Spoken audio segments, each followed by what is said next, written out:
मित्रों नमस्कार। मैं डॉक्टर मनोज यादव आपके अपनी YouTube channel Shubhi history classes पे आप लोगों का स्वागत करता हूं।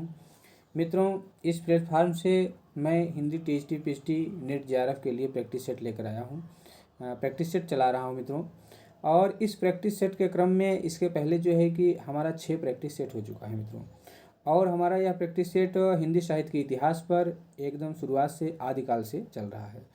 तो यदि आप लोग जो है कि किसी कारणवश हमारा प्रैक्टिस सेट नहीं देख पाए हैं तो आप लोग निश्चित रूप से प्रैक्टिस सेट को देखने का प्रयास कीजिएगा। तो मित्रों, आज प्रैक्टिस सेट के इस क्रम में आज हमारा 7वां प्रैक्टिस सेट होगा। तो 7वें प्रैक्टिस सेट का आज का हमारा पहला प्रश्न है मित्रों, आदिकाल से भी चल रहा है।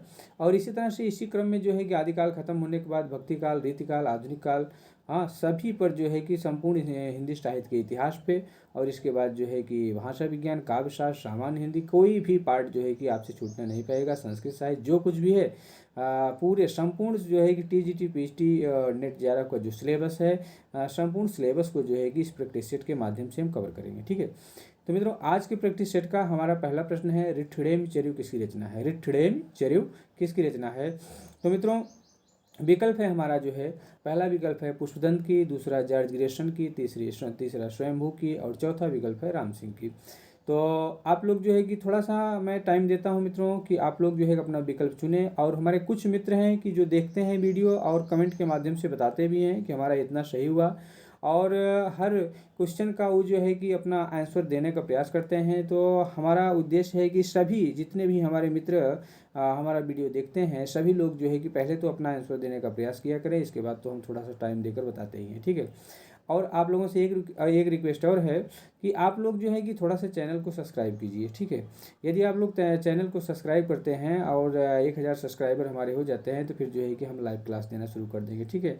जब तक 1000 सब्सक्राइबर नहीं हो पाएंगे लाइव क्लास नहीं चल पा रही है। ठीक है। तो लाइव क्लास जल्दी से जल्दी मिले आप लोगों को, इसलिए जो है कि थोड़ा सा चैनल को सब्सक्राइब करवाइए। ठीक है मित्रों। तो मित्रों, आज के प्रैक्टिस सेट का पहला प्रश्न है हमारा कि ऋट्ठिणेमि किसकी रचना है? पुष्पदंत की, जॉर्ज ग्रेसन की, स्वयंभू की, या राम सिंह की? तो मित्रों, इसमें से आपका कौन सा प्रश्न सही होगा? हाँ देखिएगा, बताइएगा कौन सा विकल्प इसमें से कौन सा विकल्प आप लोगों का सही होगा। देखिएगा, तो आप लोग निश्चित रूप से एक विकल्प आप लोग टिक किया कीजिए, इसके बाद तो हम आंसर बता ही रहे हैं। ठीक है। लेकिन अगर आप लोग थोड़ी सी मदद करते हैं, जल्दी से जल्दी थोड़ा सा सब्सक्राइबर बढ़ा लेते हैं, ज़्यादा से ज़्यादा लोगों को जोड़ लेते हैं इस चैनल के साथ, तो जो है कि लाइव क्लास चलना शुरू हो जाएगा। तो लाइव क्लास जब चलेगी मित्रों, तब जो है कि प्रैक्टिस सेट का सही मज़ा, सही आनंद तो लाइव क्लास में आएगा। ठीक है। तो इसलिए आप लोग थोड़ी सी मदद कीजिए कि सब्सक्राइबर बढ़ाइए, और जैसे ही 1000 सब्सक्राइबर पूरे हो जाते हैं तुरंत हम जो है कि लाइव क्लास देना शुरू कर देंगे मित्रों। ठीक है मित्रों। तो चलते हैं पहले प्रश्न की तरफ, देखते हैं कि इसका सही आंसर क्या होना चाहिए। तो प्रश्न है हमारा कि ऋट्ठिणेमि किसकी रचना है मित्रों? ऋट्ठिणेमि किसकी रचना है? तो ऋट्ठिणेमि किसकी रचना है? पुष्पदंत की, जॉर्ज ग्रेसन की, स्वयंभू की, या राम सिंह की? तो इसमें से मित्रों हमारा तीसरा विकल्प सही होगा, ऋट्ठिणेमि किसकी रचना है? स्वयंभू की रचना है। आगे चलते हैं, अगले प्रश्न की तरफ चलते हैं, देखते हैं आज का हमारा अगला प्रश्न है मित्रों, इणय कुमार चरिव किसकी रचना है? अब देखिए दूसरी रचना आ गई है, इणय कुमार चरिव। यह पुष्पदंत की है कि चंद्रबरदाई की है कि अमीर खुसरो की है कि इनमें से किसी की नहीं है? तो कौन सा प्रश्न इसका सही होना चाहिए कि इणय कुमार चरिव किसकी रचना है? तो मित्रों, ऋट्ठिणेमि तो जो है कि स्वयंभू की रचना थी, लेकिन जब पूछा जाए कि इणय कुमार चरिव किसकी रचना है, तो इणय कुमार चरिव मित्रों किसकी होगी? पुष्पदंत की रचना होगी, यानी पहला विकल्प, दूसरे का हमारा पहला विकल्प सही। आगे चलते हैं अगले प्रश्न की तरफ कि तीसरा प्रश्न है, किस रचना में 63 महापुरुषों का, बहुत ही महत्वपूर्ण प्रश्न है, बहुत ही जो है कि हमेशा परंपरागत तरीके से परीक्षा में पूछा जाने वाला प्रश्न है मित्रों। तो निश्चित रूप से आप लोग अपना एक विकल्प चुनने का प्रयास कीजिएगा इसमें कि किस रचना में 63 महापुरुषों का वर्णन है? आदि पुराण, महापुराण, उत्तर पुराण, शिव पुराण? कौन सा पुराण है जिसमें जो है कि 63 महापुरुषों का वर्णन है, जिसको 63 महापुरुष गुणालंकार के नाम से भी जाना जाता है? तो कौन सी है रचना? आप लोग निश्चित रूप से अपना एक विकल्प चुनिएगा और बताइएगा, देखिएगा कि कौन सा इसका विकल्प सही होना चाहिए मित्रों। तो इस प्रश्न का हमारा दूसरा विकल्प सही होगा, महापुराण किसकी रचना है? पुष्पदंत की ही रचना है महापुराण। इसमें जो है कि 63 महापुरुषों का वर्णन है, इसीलिए इसे जो है मित्रों 63 महापुरुष गुणालंकार के नाम से भी जाना जाता है। ठीक है। आगे चलते हैं अगले प्रश्न की तरफ, देखते हैं कि आज का हमारा चौथा प्रश्न स्क्रीन पे आ चुका है कि अपभ्रंश का दूसरा कवि किसे माना जाता है? पुष्पदंत, अब्दुल रहमान, जोयेंदु, स्वयंभू? तो कौन से रचनाकार हैं जिनको अपभ्रंश का दूसरा कवि कहा जाता है? तो मित्रों जो है कि इसमें जो है कि हमारा पहला ही विकल्प सही होगा। अपभ्रंश के दूसरे कवि किसे माना जाता है?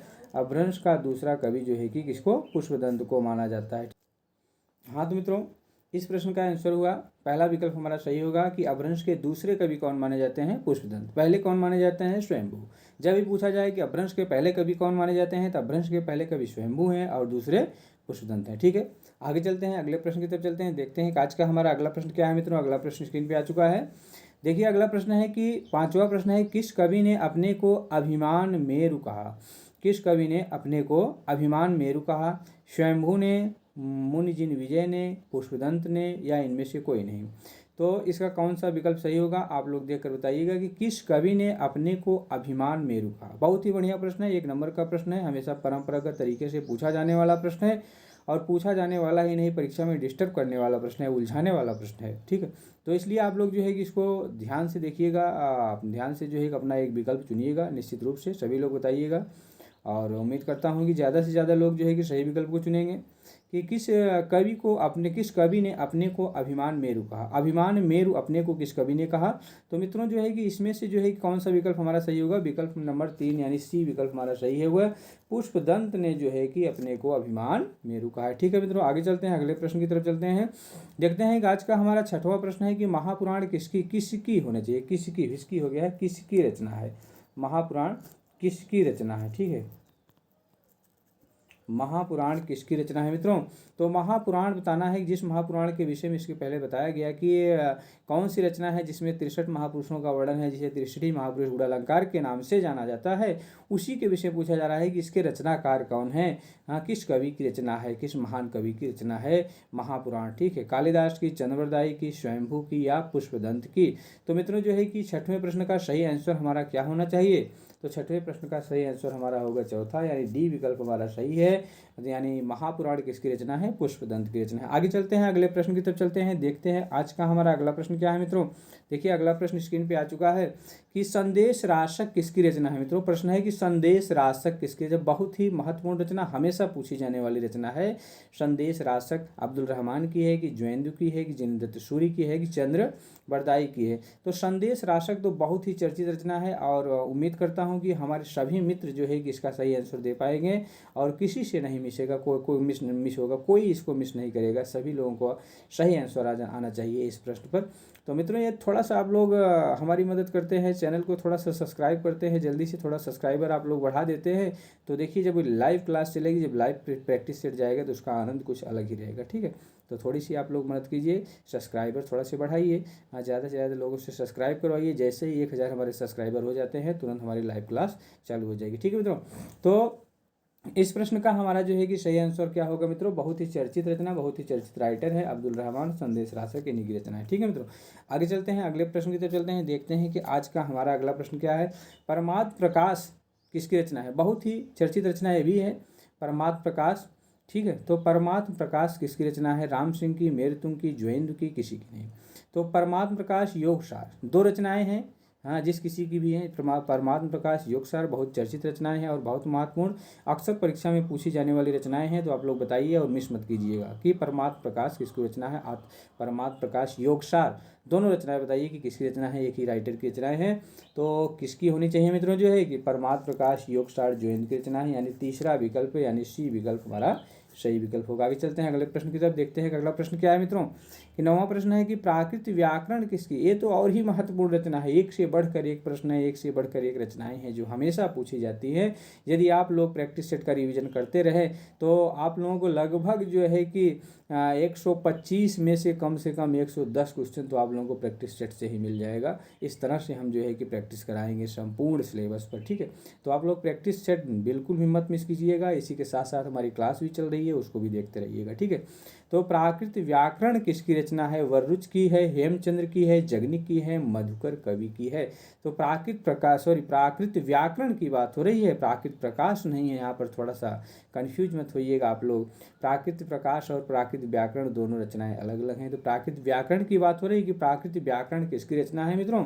तो प्राकृत व्याकरण हमारी हेमचंद की रचना है, यानी दूसरा, यानी बी विकल्प हमारा सही विकल्प होगा। आगे चलते हैं मित्रों, अगले प्रश्न की तरफ चलते हैं, देखते हैं आज का हमारा अगला प्रश्न क्या है। स्क्रीन पे आ चुका है मित्रों। अगला प्रश्न है, हजारी प्रसाद द्विवेदी ने हिंदी का पहला कवि किसे। हजारी प्रसाद द्विवेदी की बात हो रही है कि हजारी प्रसाद द्विवेदी ने हिंदी का पहला कवि किसको माना। हाँ, ये नहीं कहा जा रहा है कि हिंदी का पहला कवि कौन है, बल्कि पूछा जा रहा है कि हजारी प्रसाद द्विवेदी ने हिंदी का पहला कवि किसे माना। स्वयंभू को माना, सरापा को, पुष्पदंत को, अब्दुल रहमान को। तो हजारी प्रसाद द्विवेदी ने मित्रों जो है कि हिंदी का पहला कवि किसे माना है, तो हजारी प्रसाद द्विवेदी ने हिंदी का पहला कवि अब्दुल रहमान को माना है। आगे चलते हैं, अगले प्रश्न की तरफ चलते हैं, देखते हैं आज का हमारा अगला प्रश्न है, राजा मुंज को पुरानी हिंदी का पहला कवि किसने कहा। उसी से मिलता जुलता प्रश्न जो है कि राजा मुंज को पुरानी हिंदी का पहला कवि किसने कहा, यानी हिंदी का पहला कवि कह सकते हैं कि राजा मुंज को किसने कहा मित्रों। तो राजा मुंज को पुरानी हिंदी का पहला कवि किसने कहा है, चंद्रधर शर्मा गुलेरी ने, यानी तीसरा विकल्प सी विकल्प हमारा सही विकल्प होगा। आगे चलते हैं मित्रों, अगले प्रश्न की तरफ। 12वां प्रश्न स्क्रीन पे आ चुका है कि हिंदी की पहली रचना मानी जाए। बहुत बढ़िया प्रश्न है। तो जो है कि हिंदी की यदि आप छात्र हैं और हिंदी की तैयारी कर रहे हैं, Hindi TST PST net JRF की तैयारी कर रहे थे, तो सबको आना ही चाहिए था। शुरुआत से पढ़ाया जाता है, बताया जाता है कि यदि आप हिंदुस्तान में रहते हैं तो निश्चित रूप से आपको इतना आना चाहिए कि हिंदी की पहली रचना कौन सी मानी जाती है। पृथ्वीराज रासो है, श्रावकाचार है, दोहा कोश है, विद्यापति पदावली है। कौन सी रचना है जो हिंदी की पहली रचना मानी जाती है मित्रों। बहुत ही बढ़िया प्रश्न है, सभी को आना चाहिए, किसी से मिस नहीं होना चाहिए यह प्रश्न हमारा जो है। तो हिंदी की पहली रचना कौन सी है, श्रावकाचार। श्रावकाचार यानी दूसरा विकल्प हमारा सही विकल्प होगा। आगे चलते हैं, अगले प्रश्न की तरफ देखते हैं। अगला प्रश्न क्या है, श्रावकाचार। अभी बताया गया कि हिंदी की पहली रचना कौन सी है, श्रावकाचार। अब पूछा जा रहा है कि श्रावकाचार किसकी रचना है। हिंदी की जो पहली रचना है श्रावकाचार, उसके लेखक कौन है, किसकी रचना है श्रावकाचार। तो मित्रों अब्दुल रहमान की है कि चंद्रवरदाई की है कि देवसेन की है कि नरपत नाल की है। तो श्रावकाचार मित्रों किसकी रचना है, तो मित्रों श्रावकाचार जो है कि देवसेन की रचना है, यानी तीसरा विकल्प सी विकल्प हमारा सही विकल्प होगा। आगे चलते हैं अगले प्रश्न की तरफ। 14वां प्रश्न स्क्रीन पे आ चुका है। क्या पूछा जा रहा है कि श्रावकाचार से ही संबंधित प्रश्न है। एकदम एक भी प्रश्न मिस नहीं होने पाएगा, एक भी प्रश्न कहीं से नहीं छूटेगा। जहाँ से भी जितने भी प्रश्न बनते हैं सब एक क्रम से हम अपने प्रैक्टिस सेट में रख रहे हैं, इसलिए आप लोग प्रैक्टिस सेट को मत मिस कीजिएगा, कभी बिल्कुल देखते जाइए, ठीक है। श्रावकाचार की रचना, श्रावकाचार का रचना काल क्या है, कब लिखी गई यह रचना जो है कि श्रावकाचार का रचना काल से मतलब श्रावकाचार कब लिखी गई, 933 ईस्वी में कि 935 में कि 940 में कि 945 में, कब लिखी गई श्रावकाचार के रचना काल के विषय में पूछा जा रहा है। लगभग सभी लोग जानते होंगे, सभी लोगों का सही आंसर आना चाहिए। तो मित्रों श्रावकाचार जो है कि 933 ईस्वी में लिखी गई। कब लिखी गई, 933 ईस्वी में। और इसके बाद आज का हमारा अगला प्रश्न और आज का अंतिम प्रश्न इस प्रैक्टिस सेट का है मित्रों कि श्रावकाचार में कुल कितने दोहे संकलित है। बहुत बढ़िया प्रश्न है कि श्रावकाचार, एक तो पूछा गया कि हिंदी की पहली रचना श्रावकाचार, श्रावकाचार किसकी रचना है, देवसेन की। हाँ, रचना काल पूछा गया 933वीं। फिर अगला प्रश्न यहीं से बन रहा है श्रावकाचार से ही कि श्रावकाचार में कुल कितने दोहे संकलित हैं। पूछा जाता है प्रश्न मित्रों, यह पूछा गया प्रश्न है कि श्रावकाचार जो हिंदी की पहली रचना है, हाँ, इसमें दोहे संकलित हैं तो कितने दोहे संकलित हैं, 200 दोहे की 210 की 220 की 250। तो मित्रों इसमें कितने दोहे संकलित हैं, 250, यानी चौथा विकल्प डी विकल्प हमारा सही विकल्प होगा। तो आज के प्रैक्टिस सेट से मित्रों बस इतना ही। फिर आगे कल जो है कि एक नए प्रैक्टिस सेट के साथ जो है कि फिर कल मुलाकात होगी।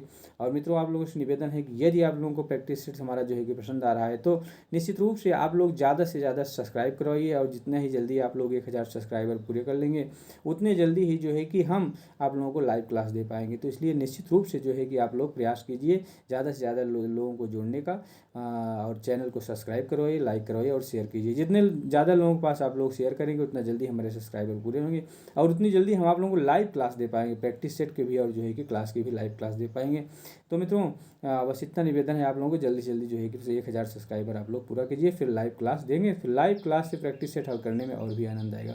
तो मित्रों आज के लिए बस इतना ही। धन्यवाद मित्रों।